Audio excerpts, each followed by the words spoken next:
Imagine waking up to the world's headlines ablaze with a single electrifying announcement. President Donald Trump, never one to shy away from controversy, has summoned Pakistan's most powerful man, not a prime minister or foreign minister, but Field Marshal Asim Munir, Pakistan's military chief, for a private, highly confidential lunch at the storied White House. This is not the classic state dinner with polite speeches and photo ops. This is a closed-door, eyes-only, high-stakes negotiation at a time when the region teeters on the edge of calamity. Why has Trump, after pointedly declining to attend a prestigious military parade, chosen instead to break with decades of diplomatic tradition and personally invite Munir, the general who truly wields the levers of power in Islamabad? What is on the table, and what might be at risk for the world order itself?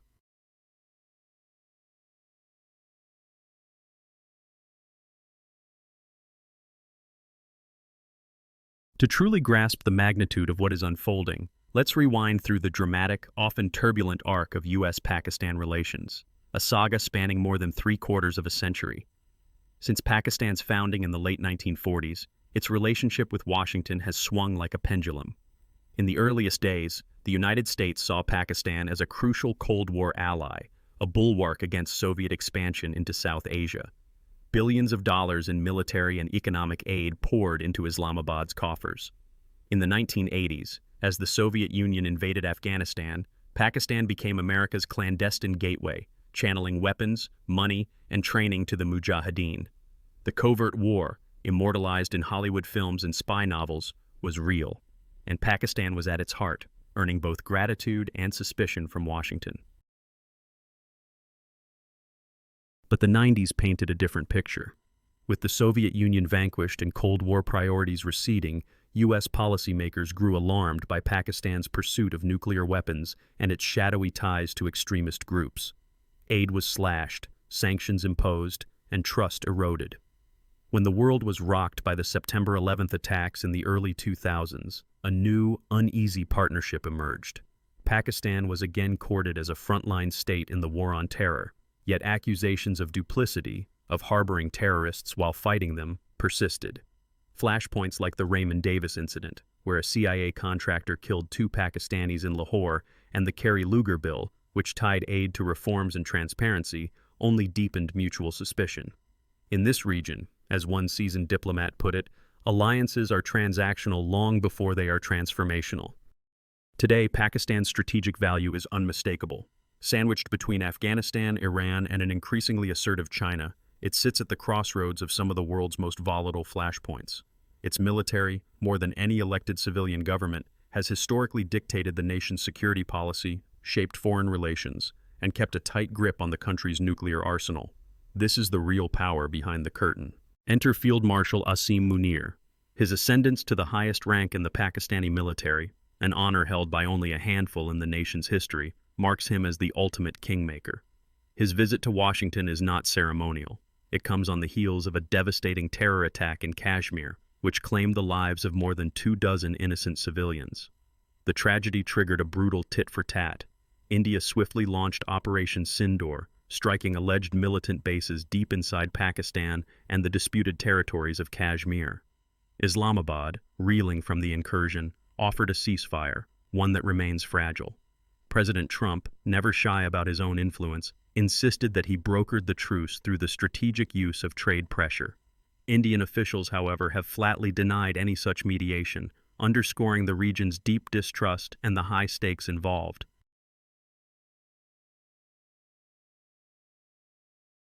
But the tension between India and Pakistan is only one layer of the geopolitical chessboard. Munir's arrival in the U.S. capital is shadowed by other crises: rising hostilities between Israel and Iran, American military deployments across the Middle East, and the ever-present specter of instability in Afghanistan. Pakistan's role as a potential mediator, or spoiler, in the growing confrontation with Iran makes this visit all the more critical. Analysts warn that, should the U.S. find itself embroiled in a direct conflict with Tehran, Pakistan's cooperation could be vital for logistics, intelligence, and regional influence. In this context, the Trump-Munir lunch is not just about South Asia. It is about the global balance of power. Inside the White House, the mood is tense but focused. President Trump's inner circle, including Secretary of State Marco Rubio and Defense Secretary Pete Hegseth, prepare for a marathon of negotiations. The official agenda is cloaked in secrecy, but leaks suggest the topics range from counterterrorism and nuclear security to the future of digital currencies and rare earth minerals. Michael Kugelman, a respected South Asia analyst, offers a blunt assessment. This meeting signals that the Trump administration is weighing its options as the situation with Iran grows ever more volatile. The stakes could not be higher. Some in Washington see Pakistan as an irreplaceable partner in countering terrorism, especially after the recent capture of Mohammad Sharifullah, a mastermind of the Kabul airport bombing, in a joint U.S.-Pakistani operation. General Michael Kurilla, chief of U.S. Central Command, praises Pakistan as a phenomenal partner in the counter-terrorism world. Yet not everyone is convinced. National security analyst Derek Grossman warns, an invitation to Munir is tantamount to inviting an avowed anti-India terrorist. The risk is clear. Any tilt toward Islamabad could alienate India, a vital U.S. ally, and complicate the web of alliances in the Indo-Pacific. Economic realities are never far from the surface. Pakistan's economy is in dire straits, battered by soaring inflation, chronic energy shortages, and a crippling dependence on International Monetary Fund bailouts. The China-Pakistan Economic Corridor, a multi-billion-dollar infrastructure project, has tied Pakistan's fate ever more closely to Beijing. American officials worry that Chinese influence is expanding unchecked, turning Pakistan into a pawn in the great power rivalry of the 21st century. Michael Kugelman suggests the Trump-Munir meeting might be about more than just guns and counterterrorism. Washington is eyeing Pakistan's role not just as a security partner, but as a key player in the races for critical minerals and digital currency dominance, he says. The U.S. needs access to Pakistan's reserves of lithium, copper, and rare earths, materials essential for electric vehicles, advanced batteries, and the green transition. The rise of cryptocurrency adds another dimension. Pakistan's tech-savvy youth, facing high unemployment and economic uncertainty, have turned to crypto as both a hedge and a hope. American investors see opportunity, but also risk, as regulatory frameworks remain weak and the shadow of illicit financing looms large. Could a new U.S.-Pakistan partnership open the door for investments in fintech, blockchain, or digital banking? Or will it fall prey to the same old patterns of mistrust? Nuclear security remains the elephant in the room. While few official documents spell it out, U.S. officials are deeply concerned about the safety of Pakistan's nuclear arsenal, especially as unrest festers in neighboring Afghanistan and as Iran and Israel trade threats. The nightmare scenario: a rogue element or extremist group seizes a warhead, triggering a global crisis. Aisha Khan, a leading political analyst, notes, the U.S. is likely seeking ironclad assurances from Pakistan regarding its commitment to regional stability and counter-proliferation efforts. Every handshake and every whispered word in the cabinet room circles back to this unspoken priority. Let's pause and consider the possible outcomes. If the talks produce a breakthrough, we could see a revitalized alliance that goes beyond military aid. Imagine American companies investing billions of dollars into Pakistan's energy grid, modernizing its ports, and training a new generation of engineers and coders. In exchange, Pakistan might grant the U.S. preferred access to strategic minerals, cooperate on securing its nuclear stockpile, and crack down on cross-border terrorism. Such a deal could help stabilize Pakistan's battered economy and give the U.S. a potent counterweight against Chinese influence. But every opportunity comes with peril. A sudden American pivot toward Pakistan could enrage New Delhi, where memories of the recent Kashmir attack are still raw. India, itself a nuclear power and a cornerstone of Washington's Indo-Pacific strategy, may see any U.S.-Pakistan rapprochement as an unforgivable betrayal. This could set off a new arms race or even trigger skirmishes along the disputed borders. The world has not forgotten the Kargil conflict of the late 1990s, when two nuclear-armed neighbors came perilously close to all-out war. History, as always, casts a long shadow. Let's not overlook the economic stakes. The International Monetary Fund has bailed out Pakistan more than 24 times since its independence, each loan tied to painful reforms and austerity measures.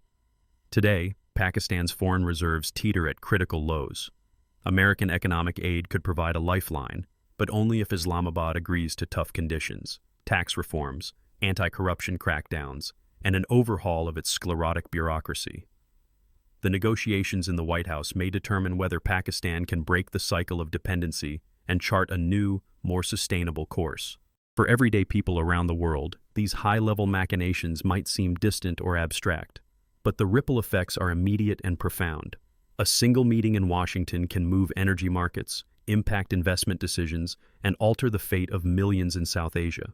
If U.S.-Pakistan relations thaw, we could see new trade routes open, energy prices shift, and geopolitical alliances realign. Investors and entrepreneurs would do well to watch these developments closely, as the opportunities and risks are immense. So what lessons can we draw from this intricate dance of diplomacy, power, and ambition? First, the world is more interconnected than ever before. The fate of a Pakistani general and an American president is tied to the price of gold in Dubai, the flow of oil through the Strait of Hormuz, and the stability of currencies from New York to Karachi.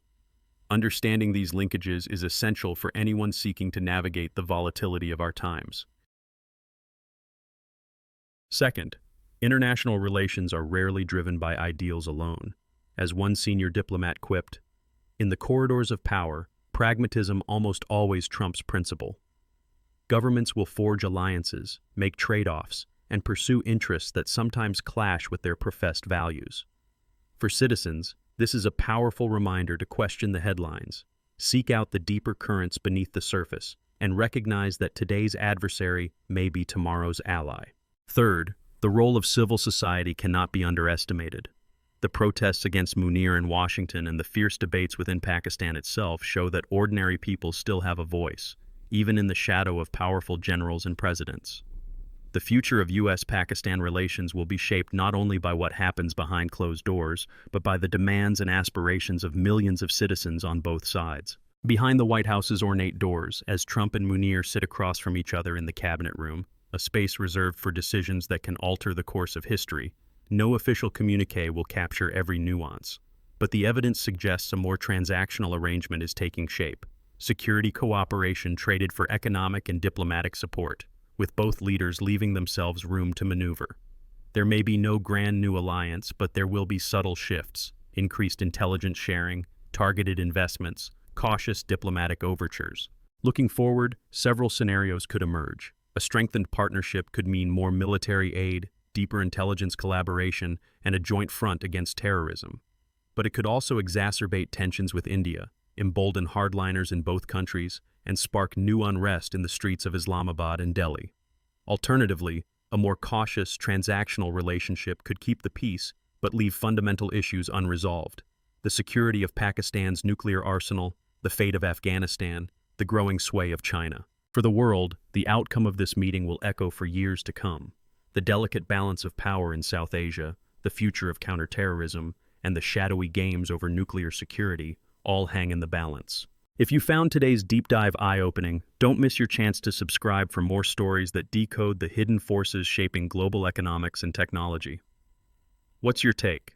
Will these secretive deals bring stability or more chaos?